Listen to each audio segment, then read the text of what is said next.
Oke, mari kita bahas sesuatu yang besar yang lagi terjadi di Indonesia sekarang. Pemerintah lagi coba melakukan sesuatu yang wow, ambisius banget, merombak total sistem koperasi kita.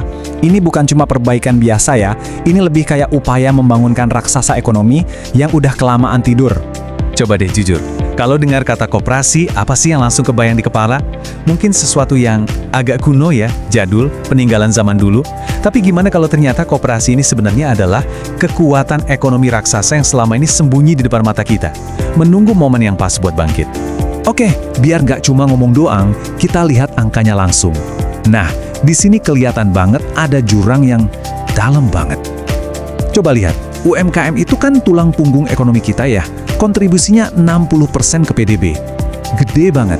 Terus lihat koperasi, cuma 6%. Jomplang banget kan? Nah, inilah yang disebut raksasa tertidor. Dan inilah alasan utama kenapa pemerintah ngotot banget harus ada perubahan besar.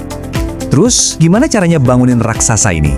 Langkah pertama, dan ini yang paling fundamental adalah bongkar total fondasi hukumnya. Ibaratnya, pemerintah lagi nulis ulang semua buku aturan main yang udah puluhan tahun ngekang koperasi. Nah, lihat ini. Kelihatannya sepele, tapi dampaknya bisa revolusioner. Dulu, mau bikin koperasi, kumpulin dulu minimal 20 orang. Susah kan? Sekarang, cukup 9 orang aja. Ini bukan sekedar diskon jumlah orang ya, tapi ini benar-benar ngebuka pintu lebar-lebar buat kelompok-kelompok kecil yang lebih gesit, lebih inovatif, buat punya badan hukum sendiri. Dan soal birokrasi, udah deh, lupain tumpukan kertas dan proses yang bikin pusing. Sekarang semuanya serba cepat pakai sistem OSS, Online Single Submission. Cukup urus satu nomor sakti, NIB atau nomor induk berusaha. Begitu dapat, NIB ini otomatis jadi izin usaha, jadi akses buat SNI, sertifikasi halal, pokoknya satu nomor untuk semua urusan. Oke, ini dia nih yang bener-bener jadi game changer-nya. Dukungan konkret dari pemerintah. Ingat angka ini ya, 40%. Sekarang, pemerintah pusat sama daerah itu wajib hukumnya. Bukan lagi cuma himbauan, belanjain minimal 40% anggaran mereka buat beli produk UMKM dan koperasi. Ditambah lagi, 30% lapak di tempat-tempat keren kayak bandara atau stasiun kereta, itu sekarang jadahnya mereka. Bayangin, ini kan sama aja kayak ngasih jaminan pasar yang belum pernah ada sebelumnya. Oke, fondasi hukumnya udah dirombak. Sekarang kita lihat, emangnya koperasi modern tuh bakal kayak gimana sih operasinya? Wajahnya bener-bener baru. Kuncinya 3, profesional, wajib digital, dan pastinya akuntabel. Dan kutipan dari aturan baru ini, wah kena banget. Era menjalankan koperasi secara serampangan telah berakhir. Ini tuh kayak pernyataan perang terhadap cara kerja yang lama. Udah, stop. Zaman ngelola koperasi asal-asalan tanpa standar yang jelas itu udah resmi ditutup. Nah, siap-siap kaget sama angka ini. Sekarang, kalau mau bikin koperasi simpan pinjam baru, modal awalnya minimal 500 juta rupiah. Setengah miliar. Tapi tunggu dulu. Tujuannya bukan buat nyusahin, tapi buat nyaring. Biar yang jalan itu cuma koperasi yang benar-benar serius, yang fondasi keuangannya kuat. Kenapa? Ya buat ngelindungin uang anggota dari hari pertama. Biar lebih jelas, kita bandingin aja langsung. Koperasi lama itu kan operasinya manual, fokus bisnisnya biasanya cuma satu. Nah, yang modern, digitalisasi itu wajib, hukumnya. Dan model bisnisnya harus multi-usaha, terintegrasi.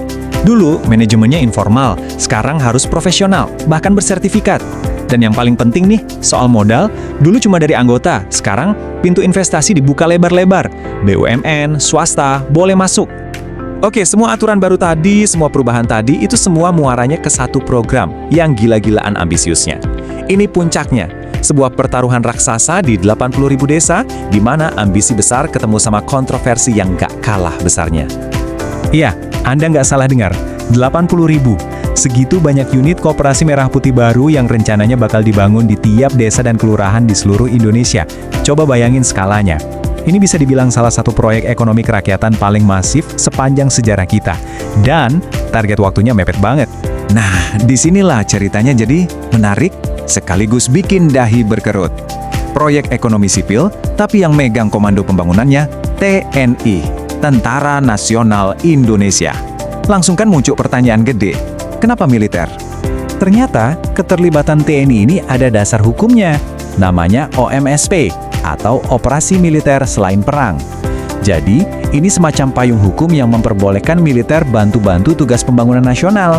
Nah, inilah justifikasi resmi dari pemerintah. Tapi, ya gitu, ini kayak koin dua sisi. Dari sisi pemerintah, alasannya masuk akal. Pakai TNI biar cepat, efisien, dan bisa tembus ke pelosok-pelosok. Tapi, sisi lainnya, resikonya juga nggak main-main. Semangat koperasi itu kan harusnya bottom up, dari bawah. Nah, ini bisa jadi kebalikannya, top down, dari atas ke bawah. Khawatirnya masyarakat lokal jadi cuma terima jadi aja, nggak ada rasa memiliki sama sekali. Dan ini nih, bagian yang mungkin paling bikin deg-degan, skema dananya. Tiap koperasi baru ini nanti bakal didorong buat pinjam duit ke bank, bisa sampai 3 miliar. Jaminannya apa? Nah, ini dia. Jaminannya itu bisa sampai 30% dari dana desa tahunan. Iya, dana desa. Duit yang harusnya buat bangun jalan, benerin irigasi, atau buat posyandu, malah jadi jaminan utang. Resikonya jelas banget kan?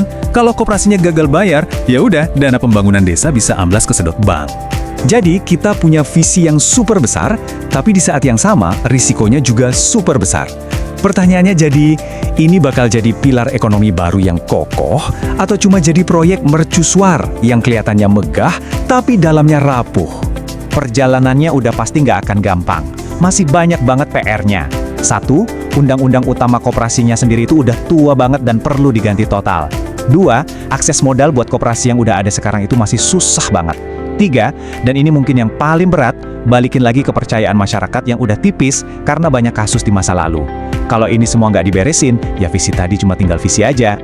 Dan coba lihat deh timeline-nya, agresif banget. Sosialisasi mulai Maret 2025, pendaftaran Juni 2025, dan setahun kemudian, Maret 2026, semua 80.000 unit itu harus udah jadi dibangun sama TNI. Baru setelah itu diserahin ke manajer profesional. Kecepatan ini nunjukin keseriusan, iya. Tapi di sisi lain, ngebut kayak gini juga nambahin risiko baru kan? Pada akhirnya, semuanya balik lagi ke satu pertanyaan paling mendasar. Di satu sisi, kita punya blueprint yang megah, kemauan politik yang kelihatannya kuat banget, tapi di sisi lain ada PR hukum, risiko finansial, dan masalah kepercayaan publik. Jadi pertanyaannya adalah, bisa nggak sih sebuah intervensi masif yang datang dari atas pada akhirnya benar-benar melahirkan kekuatan ekonomi akar rumput yang sejati, yang tumbuh dari bawah dan mandiri? Ya, cuma waktu dan eksekusi di lapangan yang bisa menjawabnya.